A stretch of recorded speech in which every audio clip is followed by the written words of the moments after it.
পদ্মজা ইলমা বেহেরোজ পর্ব ৩৪। আজকে পর্ব ৩৪ থেকে পাঠ করে শোনাবো। হেমলতা প্রস্তাব ফিরিয়ে দিলেন না। তিনি আনন্দের সাথে জবাব দিলেন, পদ্মজা আয়ে শেষ করুক, এরপরই না হয়। বারেক হোসেন হেসে বললেন, তাহলে এটাই কথা রইল।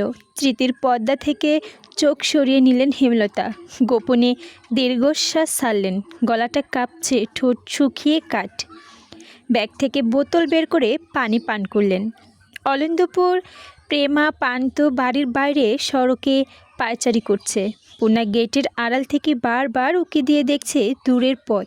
হেমলতা ও পদ্মজাকে আনতে মোর্শেদ যে সে কখন গঞ্জে গেলেন এখনও আসছে না। পুরো ১.৫ মাস পর মা বোনের সাক্ষাৎ পাবে তারা। হৃৎপিণ্ড দ্রুত গতিতে চলছে। মিনিট ৫ পর কাঁচা সড়কে মোড়ে মোর্শেদের পাশে কালো বোরকা পরা দুজন মানুষকে দেখা যায়। পূর্ণার লাজ লজ্জা ভুলে আগে আগে ছুটতে থাকে। পেছনে প্রান্ত এবং প্রেমা দৌড়ে গিয়ে মা বোনকে একসঙ্গে জড়িয়ে ধরে প্রবল কণ্ঠে কেঁদে উঠল পূর্ণা। হেমলতা পূর্ণাকে ধমক দিতে গিয়েও থেমে গেলেন। মাঝে মাঝে একটু বাড়াবাড়ি করা দোষের নয়। পদ্মজার চোখ বেয়েও টপ করে জল পড়ছে। প্রায় প্রতিটা রাতই সে ভাই বোনদের কথা মনে করেছে। বিশেষ করে পূর্ণাকে বেশি মনে করেছে। মনে হচ্ছে কত শত বছর পর দেখা হলো। পদ্মজাকে জাপটে ধরে ফুপিয়ে কাঁদছে পূর্ণা। প্রতিটি দিন সে বাড়ির আনাচে কানাচে পদ্মজার শূন্যতা অনুভব করছে। পূর্ণা অশ্রুসিক্ত চোখ মেলে বোনের দিকে তাকালো। এরপর আবার জড়িয়ে ধরে বলল, আপা, আমার এত আনন্দ হচ্ছে, আগে কখনো এমন হয়নি। পদ্মজার কোমল হৃদয় পূর্ণার ভালোবাসা দেখে বিমোহিত হয়ে উঠল। সে স্নেহমাখা কণ্ঠে বলল, আমার সোনা বোন, আর কাঁদিস না। পূর্ণা দ্রুত চোখের জল মুছে প্রফুল্ল চিত্তে বলল, আপা, আমি তোমার পছন্দের চিংড়ি মাছ দিয়ে লতা রেঁধেছি। পদ্মজা অবাক চোখে তাকালো। এদিকে এক বোনের প্রতি আরেক বোনের নিঃস্বার্থ ভালোবাসা দেখে হেমলতা প্রশান্তিদায়ক সুখ অনুভব করছেন। আনন্দে পা খাড়া হয়ে পূর্ণা ২ গালে ২টো চুমু দিল পদ্মজা। মোর্শেদ দৃশ্যটি দেখে মুগ্ধ হয়ে দেখেছিলেন। মানুষকে আসতে দেখে তাড়া দিলেন। দেহ মায়াডির কারবার, মানুষ আইতাছে আর হেরা রাস্তায় কান্নাকাটি লাগাইতেছে। হাট, সবাই হাট। বাড়ি ফিরে হাত মুখ ধুয়ে সবাই খেতে বসে। খাওয়া দাওয়া শেষ করে ৪ ভাই বোন আশ্রয় নিল ঘাটে। এই ঘাট হচ্ছে তাদের বৈঠকখানা। ১.৫ মাস আগে কী হলো না হলো সব পূর্ণা বলেছে। প্রেমা পূর্ণা নামে বিচার দিল, প্রান্ত প্রেমা নামে বিচার দিল। প্রান্তকে কেন বিচার দিল তা নিয়ে আবার বাকবিবন্দতা লাগিয়ে দিল প্রেমা। সে কি কাণ্ড! তুমুল ঝগড়া লিপ্ত হয় দুজন। এক পর্যায়ে ক্লান্ত হয়ে বিচার নিয়ে ছোট দুজন গেল হেমলতার কাছে। তখন পদ্মজা শুষ্ক কণ্ঠে পূর্ণাকে বলল, জানিস পূর্ণা, আম্মা আমার বিয়ে ঠিক করেছে। পূর্ণা ভীষণ চমকালো। চমকিয়ে কণ্ঠে জিজ্ঞেস করলো, কবে, কার সঙ্গে? যে বাড়িতে ছিলাম ওই বাড়ির ছেলের সঙ্গে। বিয়ে পরে, আমার আয়ের শেষ হলে বিয়ের তারিখ পড়বে। আপা, আমার বিশ্বাস হচ্ছে না। আম্মা না ইচ্ছা করে তোমাকে পড়াবে, তোমার চাকরি হবে। পদ্মজা চুপ থাকলো ক্ষণকাল, তারপর বলল, আম্মার যে কি হয়েছে, পাল্টে গেছেন। কীরকম? আকাশের দিকে তাকিয়ে থাকেন, বেশিরভাগ কথা এড়িয়ে যান। আমার ভবিষ্যৎ নিয়ে আগের মতো আগ্রহ দেখান না। আমি কথা তুললে এড়িয়ে যান। গল্প করে না, আম্মা আগের মতো নেই পূর্ণা। কথাগুলো বলতে গিয়ে পদ্মজার গলা কিচ্চিৎ কাঁপল। কি বলছো? সত্যি কিছু হয়েছে ওখানে? না, আমি যতটুকু জানি তেমন কিছুই হয়নি। পূর্ণা দ্বিধাবারে প্রশ্ন করলো, আপা, লিখন ভাইয়ের কি হবে? পদ্মজা ক্লান্ত ভঙ্গিতে তাকালো, বলল, আমি তাকে বলেই দিয়েছি, আম্মা যা বলবে তাই হবে। পূর্ণার মন জুড়ে নেমে আসে বিষাদের ছায়া। তার আপার মতো সুন্দরীকে শুধুমাত্র লিখন সার পাশেই মানায়। লিখন সার পদ্মজাকে নিয়ে কত স্বপ্ন দেখল সে, সব স্বপ্নগুলোকে ধুলোবালি করে দিল। পূর্ণার কাতন কণ্ঠে বলল, লিখন ভাইয়ের সঙ্গে তোমার বিয়ে না হলে আমি খুব কষ্ট পাবো আপা। আমি তো আমার কথার বাইরে যেতে পারবো না। পূর্ণার গলার স্বর খাদে এনে বলল, যদি লিখন ভাই রাজি করাতে পারে? পদ্মজা অবিশ্বাস্য দৃষ্টি নিয়ে তাকালো। সেই দৃষ্টি যেন ইঙ্গিত দিচ্ছে এ হওয়ার নয়। পূর্ণা কপাল কুঁচকে ফেলল, বিরক্তিতে বলে উঠল, ধ্যাত, ভালো লাগছে না। বাতাসটা গরম ঠেকছে, ক্রমশ বেড়ে চলছে মাথা ব্যথা। এত গাছগাছালি চারদিকে, তবু একটু শীতলতা নেই। হেমলতার আলমারি কাপড় গুছিয়ে বিছানার দিকে তাকালেন। মোর্শেদ এই রোদ ফাটে দুপুরে কখন থেকে ঝিম মেরে বিছানায় বসে আছেন, মুখখানা বিমর্ষ চিন্তিত। হেমলতা প্রশ্ন ছুড়লেন, কি হয়েছে? মোর্শেদ তাকিয়ে আবার চোখ সরিয়ে নিলেন। হেমলতা তাকিয়ে রইলেন জবাবের আশায়। ক্ষণকাল সময় নিয়ে মোর্শেদ বললেন, বসন্তীর এই বাড়িতে থাকবার জন্য আইতে চায়। হেমলতার চোখ দুটি ক্রোধে জ্বলে উঠে আবার নিভে গেল। তিনি নির্বিকার কণ্ঠে বললেন, তোমার ইচ্ছা হলে নিয়ে এসো, বাড়ি তো তোমার। মোর্শেদ চকিতে তাকিয়ে রইলেন। তিনি ভেবেছিলেন হেমলতা রাগারাগি করবে। মোর্শেদের চোখ দৃষ্টি তীক্ষ্ণ রূপ নিল। কিরমির করে হেমলতাকে বললেন, আমি তারে চাই না। হেমলতা ঠাট্টা করে হাসলেন, বললেন, 20 বছর সংসার করে এখন তাকে চাও না?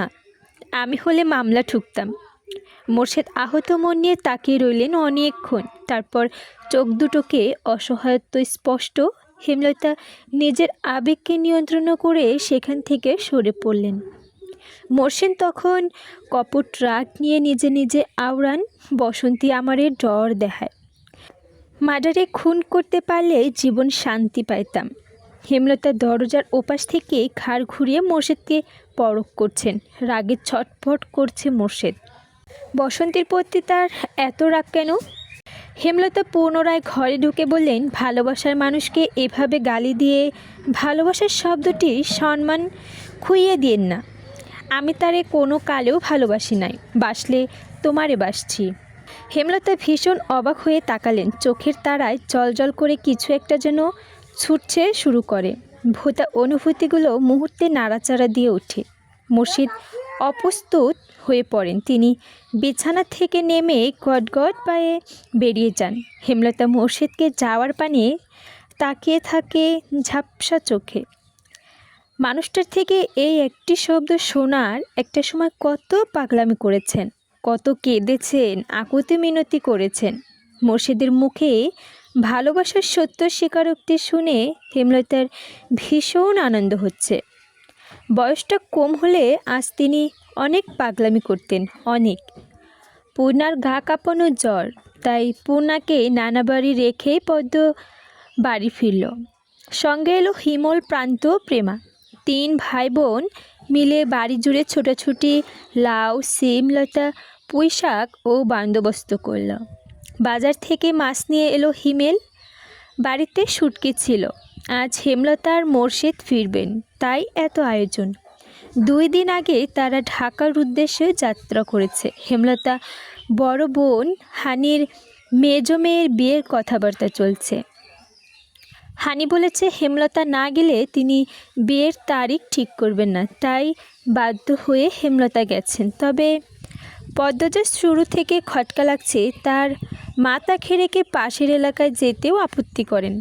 আজ 2 দিন ধরে মাইলের পর মাইল দূরে পদ্মজাকে সারা রয়েছেন। অবশ্য এসব এখন ভাবার সময় নয়। পদ্মজা যত্ন করে কয়েক পদের রান্নার প্রস্তুতি নিলেন। সকাল থেকে সূর্যের দেখা নেই, পরিবেশ ঠান্ডা স্তব্ধ, এ যেন ঝড়ের পূর্বাভাস। প্রান্ত, প্রেমা উঠোন জুড়ে মার্বেল খেলছে। হিমেল শুধু দেখছে, মাঝে মাঝে প্রবল কণ্ঠে হেসে হাততালি দিচ্ছে। রান্না শেষ হলো বিকেলে। প্রেমা, প্রান্ত, হিমেলকে খাবার বেড়ে দেয় পদ্মজা। খাওয়া দাওয়া শেষ হলে বলল, মামা তুমি আর প্রান্ত গিয়ে পূর্ণাকে নিয়ে আসো, সন্ধ্যা হয়ে যাবে একটু পর। আম্মা আব্বাও চলে আসবে। হিমেল, প্রান্ত বের হয়েই পেছন পেছন ছুটে গেল প্রেমা। পদ্মজা একা হয়ে গেল। রান্নাঘর গুছিয়ে বারান্দায় এসে দাঁড়ালো। কালো মেঘে ছেয়ে গেছে আকাশ, বাতাসে বইছে প্রবল বেগ। বাতাসের দাপটে পদ্মজার চুল ও ওড়না উড়ছে। পরিবেশ অন্ধকার হচ্ছে ধীরে ধীরে। তার মনটা কুগাইতে লাগলো। সে এক হাত দিয়ে অন্য হাতের তালু চুলকাতে চুলকাতে গেটের দিকে বারংবার তাকিয়ে দেখছে, কেউ এলো নাকি। যতক্ষণ কেউ না আসবে শান্তি মিলবে না। বিকট শব্দ তুলে কাছে কোথাও বজ্রপাত পড়ল। ভয়ে পদ্মজার আত্মা শুকিয়ে যায়। চারদিকে কেমন গাঢ় অন্ধকারে তলিয়ে যাচ্ছে। ঘোমটা টেনে বাড়ি থেকে বের হওয়ার সিদ্ধান্ত নিতে আকাশ ভেঙে বৃষ্টি নামে। বিকট বজ্রপাত, দমকা হাওয়ার সঙ্গে বড় বড় ফোঁটার বৃষ্টি, যেন প্রলয়ঙ্কারী ঝড় বইছে। লাহারি ঘরের ওপর মাথায় থাকা তালগাছগুলো অবদ্ধ বাতাসের তেজে একবার ডানে আর একবার বায়ের দিকে ঝুঁকে পড়ছে। পদ্মজার গায়ের পশম দাঁড়িয়ে গেল আতঙ্কে।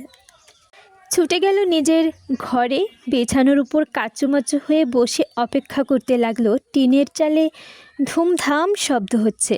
পদ্মজা অনবরত প্রার্থনা করে যাচ্ছে যেন বৃষ্টিটা কমে যায়, কিন্তু বৃষ্টির বেগ কমার বদলে উল্টে আরও বাড়ল। এত সব শব্দ ভেদ করে আরেকটি শব্দ এসে থেমে গেল পদ্মজার কানের কাছে। সদর ঘরে কিছু একটা পড়েছে। ভয়ে পদ্মজা আরও বেশি করে গ্রাস করে ফেলল। পরক্ষণে খুশি সে আওড়াল, আম্মা এসেছে। বিছানা থেকে নেমে হতদণ্ড হয়ে সদর ঘরে যায় পদ্মজা। ঘরটা অন্ধকারে তলিয়ে আছে। জানালা দিয়ে আসা ইচ্ছিত আলো দেখার জন্য একজন পুরুষের অবয়ব। সঙ্গে সঙ্গে তার সর্বাঙ্গ আসর হয়ে পড়ল। জায়গায় স্তব্ধ হয়ে গেল দুটো পা। পদ্মজা কাপা কণ্ঠে বলল, কে আপনি? খালি বাড়িতে কেন ঢুকেছেন? কোনো জবাব এলো না। পদ্মজার অনুরোধ করে ভেজা কণ্ঠে বলল, বলুন না, কে আপনি?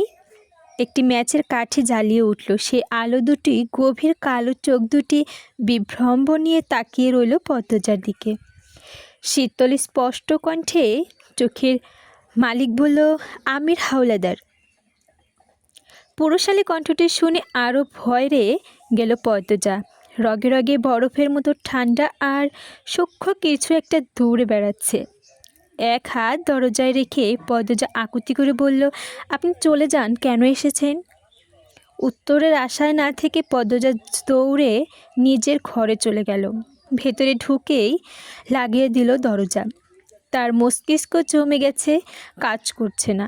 লোকটা যদি সম্মানে আঘাত করে বা গ্রামের মানুষ যদি দেখে ফেলে, খালি বাড়িতেও অচেনা পুরুষের সঙ্গে কেলেঙ্কারি হয়ে যাবে। সে আর ভাবতে পারছে না। দরজায় কড়াঘাত শুনে পদ্মজার ঘরের সব আসবাবপত্র ঠেলে ঠুলে দরজার কাছে নিয়ে এলো। শরীর কাঁপছে। মাটিতে বসে হাউমাউ করে কাঁদতে লাগে সে। দুই হাত মাথায় রেখে আর্তনাদ করে ডাকলো, আম্মা, কোথায় তুমি? আমি খুব একা, আম্মা, আম্মা। টিনের চালে ঝুমঝুম শব্দ। বৃষ্টির এই ছন্দ অন্যবেলা বেশ লাগলেও এই মুহূর্তে ভয়ঙ্কর ঠেকছে পদ্মজার কাছে। আরেকটা বজ্রপাতে আরও বেশি ভয়ানক করে তুলছে পরিবেশটাকে। সে কাচুমাচু হয়ে ফোপাচ্ছে। বৃষ্টির শব্দ একটু কমলেও কিছু ভেসে আসে বাতাসে। আপনি ভয় পাচ্ছেন কেন? আমাকে ভয় পাবেন না। বিপদে পড়ে বাড়িতে উঠেছি, বিশ্বাস করুন। পদ্মজার কান্না থামিয়ে কান খাড়া করে শোনার চেষ্টা করল। দরজার ওপাশ থেকে আমির নামের মানুষটি বলছে, দরজা খুলুন, বিশ্বাস করুন আমাকে, আমি আপনার কোনো ক্ষতি করতে আসিনি, ভয় পাবেন না। পদ্মজা একটু নড়ে চড়ে বসল। আমির আবার বলল, শুনছেন? ঢোক গিলে কথা বলার চেষ্টা করলো পদ্মজা। কেউ অদ্ভুত, কথা আসছে না। খ্যাক করে গলা পরিষ্কার করতে চাইলে বলল, আমি দরজা খুলব না। ক্ষণকালে কোনো উত্তর এলো না, শুধু বৃষ্টির ধ্বনি শোনা গেল। একসময় পুরুষালী কণ্ঠটি বলল, আচ্ছা, খুলতে হবে না, দয়া করে আপনি শুধু ভয় পাবেন না, আপনি চলে যান, বৃষ্টিটুকু থামতে দিন। হঠাৎ বৃষ্টি, এই জন্যই তো আপনার বাড়িতে ওঠা, আমার বৃষ্টিতে সমস্যা হয়। আমিরের মুখে স্পষ্ট শুদ্ধ ভাষা শুনে পদ্মজা অনুমান করে নিল লোকটি শিক্ষিত। কথাবার্তা শুনে ভালো মানুষ মনে হচ্ছে, তবু সাবধানের মার নেই। সে দরজা খুলল না, বিছানায় গিয়ে বসল। আগে থেকে ভয় কিছুটা কমেছে। আমিরের কণ্ঠটা শোনা গেল, শুনছেন? পদ্মজা জবাব দিল, বলুন। আপনার নাম কে? ডাক নাম বলুন। পদ্মজা। সুন্দর নাম। আমার নাম জিজ্ঞেস করবেন না? জানি। আমির অবাক হওয়ার ভান করে প্রশ্ন করল, কিভাবে? আমাকে চেনেন? না, কিছুক্ষণ আগেই না নাম বললেন। এখন তো ভয়ে কাঁপছিলেন, নামও শুনেছেন? আমিরের কণ্ঠে রসিকতা। পদ্মজা মৃদু হাসলো, কেন হাসলো জানে না। আমির পুনরায় বলল, শুনছেন? শুনছি। আপনি কি এরকমই ভীতু? সাহসিকতার প্রমাণ করার জন্য এখনও বের হতে বলবেন, তাই তো? ওপাশ থেকে গগন কাঁপানো হাসির শব্দ ভেসে আসে। আমির হাসতে হাসতে বলল, বেশ কথা জানেন তো। চলমান প্রসঙ্গ এড়িয়ে পদ্মজা বলল, বৃষ্টি কমলে কিন্তু চলে যাবেন। তাড়াতে হবে না, বৃষ্টি কমালে নিজেই চলে যাব। কষ্ট নেবেন না, খালি বাড়ি তো, তাই বলছি। বাকিরা কোথায়? এটা মোর্শেদ কাকার বাড়ি না? জি, উনি ধানের মিল তো এখন আব্বার দখলে। ছুটিতে নেবেন কবে? পদ্মজা অবাক হয়ে দরজার দিকে তাকালো, বিস্ময় নিয়ে বলল, আপনি মাতব্বর কাকার ছেলে? অবাক হলেন মনে হচ্ছে। মাতব্বর কাকার ছেলে নাম তো বাবু। আমির হেসে বললেন, আমার ডাকনাম বাবু, এই নামে আম্মা আর আব্বা ডাকে, ভালো নাম আমির। পদ্মজা আর কথার দীর্ঘ করল না। বজ্রপাত থেমেছে, বৃষ্টি রয়ে গেছে। আমির জিজ্ঞেস করল, বাকিরা কোথায়? আব্বা আম্মা ঢাকা, আজ ফেরার কথা ছিল। আর আমার দুই বোন আর ভাই নানার বাড়ি গেছে, বোধহয় বৃষ্টির জন্য আসতে পারছে না। এখনও আমাকে ভয় পাচ্ছেন? একটু একটু। এটা ভালো, অচেনা মানুষ একেবারে বিশ্বাস করতে নেই। বসন্তী ভ্যান থেকে নেমে নেমে সামনে এগোলেন। মোর্শেদের বাড়িটা তিনি চেনেন না, তাই কোনো দিকে যেতে হবে বুঝে উঠতে পারছে না। এদিকে আকাশের অবস্থা ভালো না, রাস্তাঘাটেও মানুষ নেই। ঝড়ো হাওয়া বইছে। আরও কিছুটা পথ হাঁটার পর আচমকা ঝড় শুরু হলো। তিনি দৌড়ে একটা বাড়িতে উঠে পড়লেন। রমিজালি বারান্দায় বসে হুকা টানছিল। সিল্কের শাড়ি পরনে, পেট উন্মুক্ত, লম্বা চুলের বেনুতে ধবধবে সাদা বসন্তীকে সে দেখে অবাক হয়ে এগিয়ে এলেন। বিস্ময়ের সঙ্গে প্রশ্ন করল, ক্যাডা আপনি? কারে চান? বসন্তী কেঁপে উঠলেন। ঘাড় ঘুরিয়ে রমিজকে দেখে লম্বা করে হেসে বললেন, হুট কইরা মেঘখান আইয়া পড়লেন তো। তো আপনি কার বাড়িতে যাইতেন? মোর্শেদের বাড়িতে। রমেশ আলী বিরক্তি নিয়ে সরে গেলেন। ঘরের ভেতর থেকে চেয়ার এনে দিয়ে বললেন, মোর্শেদদার কী লাগেন আপনি? বসন্তীর চিন্তায় পড়ে যান। গ্রামের মানুষ তো জানে না আর মোর্শেদের সম্পর্ক কি। এখন জানানোটা খুবই যুক্তিসঙ্গত হবে। সেকেন্ড কয়েক ভাবার পর যুক্তি মিলল, গ্রামবাসীকে বলা উচিত, নয়তো নিজের অধিকার তিনি পাবেন না। একমাত্র গ্রামবাসীরাই পারবে তার জায়গাটা শক্ত করে দিতে। বসন্তী রমেশ আলীর চোখের দিকে তাকিয়ে বললেন, আমি তার বউ লাগি। প্রথম বউ? তার লগে আমার 20 বছরের সম্পর্ক। রমেশ আলীর চক্ষু দেওয়া যেন কোটার থেকে বেরিয়ে আসতে চাইল। মোর্শেদের বউ? বার কয়েক চোখ পিটপিট করল সে। কি বললেন? কার বউ? মোর্শেদের বউ। মেঘনা চাইতেই বৃষ্টি পাওয়ার মতো আনন্দ হতে থাকে রমিজের। সে প্রবল উৎসাহ নিয়ে বলল, হ্যার পরের বউ জানে? থাহেন কই আপনি? রাধাপুর লুকাইয়া রাখছিল বিয়া কইরা। এখন মোর্শেদ আমারে তালাক দিতে চায়, আমার সঙ্গে সংসার করতে চায় না।